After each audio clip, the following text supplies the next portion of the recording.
Welcome folks, today we're going to talk about 3 possible scenarios for what might happen in the real estate market in 2019. It's kind of scary, there's a lot of news out there right now. We're hearing about layoffs in the mortgage industry, we're hearing about price cuts all over the place like it's 2009, some articles are saying, and things are just feeling like they're nuts. We've got a lot of folks standing on the sidelines going, this is great, this is my opportunity to finally buy real estate. Well, here, I'm going to give you 3 scenarios as far as what I think might happen, but not am I only going to tell you what I think might happen, but I'll also give you a percentage chance as far as how likely it is that I actually think one of these events will transpire. Now, I want your insights as well, so make sure to leave a comment down below. Let me know, do you think we see a crash coming, a correction coming, round 2 that is, or a continuation for the real estate market? What are your predictions? Leave a comment. I'll put a poll up right here as well. You can vote in the poll. Let's see what everybody thinks on this channel. And while you're thinking about your answer for that poll, remember, whether you are Swedish, American, British, Australian, a real estate investor, a real estate agent, or somebody that's a complete beginner, you really are missing out if you are not at least clicking the link below for the real estate investing course, just so you can see the overall curriculum. I teach you so many fundamentals and principles. This is not just a game of, let me teach you some boring mechanics as far as this is what escrow is, this is what title is. This is super in-depth mentality that I actually think and ways that you can benefit. You're gonna save way more money doing these things than any other kind of advice. Guaranteed you're gonna get much more than the cost of this course out of it. Even just the secret coupons and home improvement ideas I'll share with you will save you more than that. Now let's hit the scenarios, and remember, after I give you the scenario, I'll give you a percentage of likelihood as far as what I think the odds of this actually happening are. And this is all for 2019. So number 1, crash. Utter chaos and crash. Let's describe this. After the Fed hikes rates in December and March and sets the expectation for further increases throughout 2019, we're going to see mortgage rates increase from where they are now, around 4.75 to 5%, to 5.75 to 6.25%. This will reduce buyer purchasing power by 7 to 13%. As the Fed tightens the supply of money and prints less money to sort of rein in inflation, we're going to see the dollar strengthen dramatically, which will really hit emerging markets extremely hard. And all of a sudden, as emerging markets default on their US debt, we'll see US debt actually become less safe, because as the entire global economy starts getting more and more shaky thanks to the problems we're already seeing in emerging markets, which is exactly why the Fed is starting to tighten policy in the first place, yet the side effect of a strengthening dollar might just make the situation even worse. We might not just see a US crash, we might see an emerging market global economy crash. We're already seeing pain in the Chinese market. We're seeing their indices fall. We're seeing manipulation in Chinese data. That's propping up what may be a big problem. But don't think it's just China. We've got Russia, Brazil, India, you name it. As emerging markets start to default and the dollar gets damaged, its reputation is broken, and the United States starts falling into financial issues, we might start seeing other countries like the Eurozone pull away from using the US dollar as that standard greenback for the petrodollar, further reducing demand for the US dollar. Now, while we initially saw a strengthening, we see emerging markets crush the trust that people have in the dollar, now causing the dollar to crash, creating rampant inflation and a global catastrophe. In such a market calamity, there's one very important thing to keep in mind. What will happen?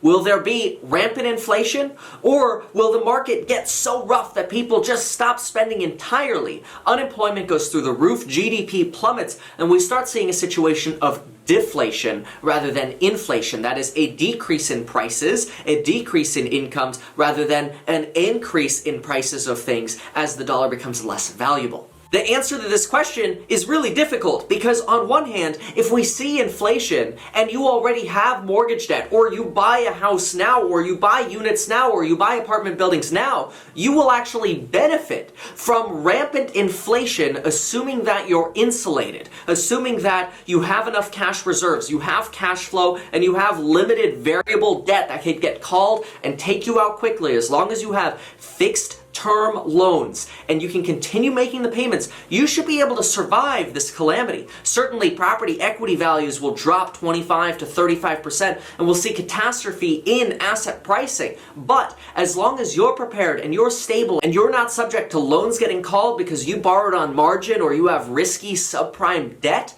then you should be okay. In fact, you should be more than okay, because if inflation happens, the value of your outstanding debt declines. It becomes significantly easier for you to pay that debt back over time with future dollars. The banks take the big losses, and you should be okay. You shouldn't have to sell your real estate. I would highly recommend you not sell your real estate at the bottom. Ride the wave. Appreciate the fact that inflation is making your debt easier to pay off. Now let's look at the odds. This global catastrophe scenario with high inflation, in my opinion, has about a 13% chance of happening. The reason I say that is because I think this global crash has a 15% chance of happening, but I think there's a 13% chance we would see this global economic meltdown with high inflation, which again is good if you're stable and have debt. It helps you. But I think there is a 2% chance within this 15% chance of a global economic meltdown that we're going to see a meltdown with deflation. In that 2% scenario, if you have existing debt, it becomes harder to pay off that debt. Rents might decline and you might start seeing your wages decline and you suffer greater negative cash flows. So having cash reserves for either of these scenarios is key. Do not over leverage yourself in either of these scenarios. Having cash is good. There's a greater likelihood if we see a global economic meltdown that we'll start seeing inflation setting in, which is good if you already have debt, and it might enable you to start shopping at the bottom of the market. But here's some very important things for you to consider. How much is your job tied to the whims of the market? If you're a real estate broker like I am, you might not want to be tied down to more debts when, as the market falls, your income could go down. If you have a stable job, also ask yourself, how reliant is your job, your career, on foreign imports and exports and trade? As the global economy melts down, we could see drama and less trade on both sides. Now again, I think this entire crash scenario has a total of a 15% chance of happening. Right now, the data does not indicate another 2007-2008. In fact, I've been reading the Financial Crisis Inquiry Report on exactly what happened in 2007, 8, and 9, and the leading indicators coming to it. I just started this. Amazing insight so far. Highly recommend this book. But I'll certainly be bringing you bottom lines from it as I go through and read it. And so far, everything is indicating that there were plenty of signs in 2007, 2008, and we're not seeing those signs now. That's why I pegged the chance of this massive catastrophe as low as I am. This brings up scenario number 2, which I think is more likely to happen than scenario number 1, the outright crash. After the market correction that we saw in real estate pricing in 2018, the summer of 2018, which, mind you, consider this, real estate is lagging. That means it takes time for sellers to adjust and realize, dang it, prices fell in the summer of 2018. So why is it that you're seeing so many price reductions in your local real estate market? Because people are still pricing their properties based on what things sold for in Feb, March, and April, and they're just now starting to realize that the market tanked the summer of 2018. That's why we say real estate lags. That's why I came out this summer and was feeding you the data right away, months before people really started realizing, oh my gosh, prices are falling. That's because I'm in the trenches, and that's why you want to subscribe and hit the notification bell so I can always bring you these updates. And we're about to hit 60,000, so be a part of the pre-60,000 crew. So what's correction round number 2? Well, after the Fed raises rates in December and March and plans for further increases to sort of forestall a global economic meltdown by trying to rein in the dollar,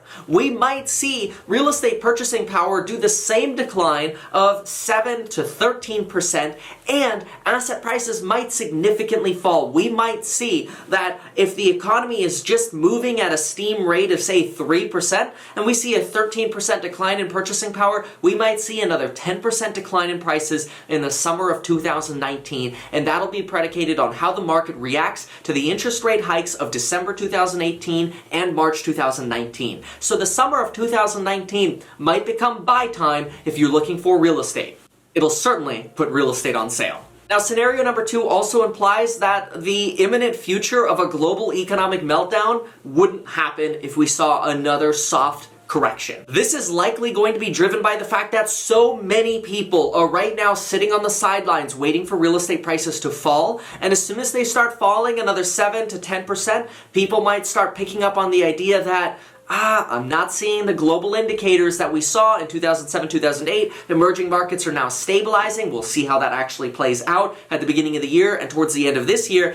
And people might start jumping in to capitalize on those lower priced properties with the optimistic outlook that after correction number 2 takes place, the market will continue to go up. In addition to that, you'd be incentivized to jump in earlier so you can lock in those lower interest rates before the next 2 bumps. So in essence, the amount of you sitting on the sidelines going, I'm just going to wait for the next fall, would probably jump in at this point when we start getting confident that we're not seeing scenario number 1 evolve. But even if you bought and scenario number 1 happened, or scenario number 2 happened, you would be okay as long as we saw inflation happen in scenario number 1. Remember, you're not selling, you're going to have cash reserves, and you want cash flowing properties and a steady job to keep you safe and secure, and then you're just going to hold and ride it out. For this scenario, I'm going to peg a 20% chance that we're going to see correction round 2. That is a greater decline in prices than an increase in the market momentum going forward. And this greater decline in prices, this correction round 2, will not just be fueled by the Trump tax or the realization of the impact of the Trump tax plan, which doubled the standard deduction and eliminated a lot of the incentive for people to buy, especially in SALT states, but also combined with that, higher interest rates again. As a result, I see about a 35% chance of negative things coming to the market. Prices reducing. That's a combination of the economic meltdown scenario, which we give a 15% chance, with only a 2% chance of seeing deflation, which is the absolute worst thing that could happen in the world.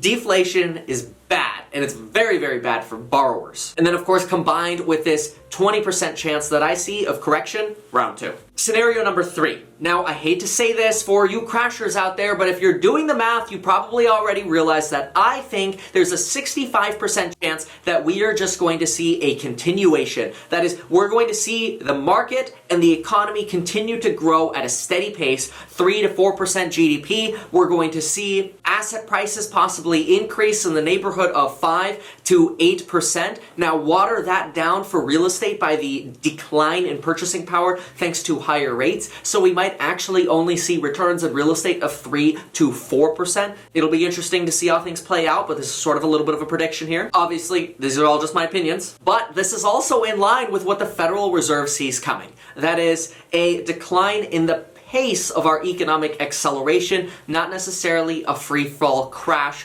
but the big fear is what's happening in the emerging markets. Is the United States going to remain the petrodollar, or are we going to go see a petro-euro? What's going to happen? There are so many variables at play. Is the velocity of money going to increase or decrease? Are we going to see the dollar weaken? There's so many variables. We just have to pay attention to as much of it as we can and try to understand as much as we can as well, which is sometimes even more hard. Now, the reason I give this a 65% chance of happening is because the data simply doesn't support an outright crash right now. Unless new data comes up that says leveraged loans, that's loans that companies make to each other and mergers and acquisitions or whatever else, totally go in the subprime direction and default as we start seeing US bonds get defaulted on by emerging markets, leading to the catastrophe in scenario 1 or possibly rolling over to the sort of correction number 2 possibility. The bottom line is, right now, the data just doesn't show that. Sure, we've got layoffs in the mortgage industry because rates are higher. We've got layoffs in cars and car sales are down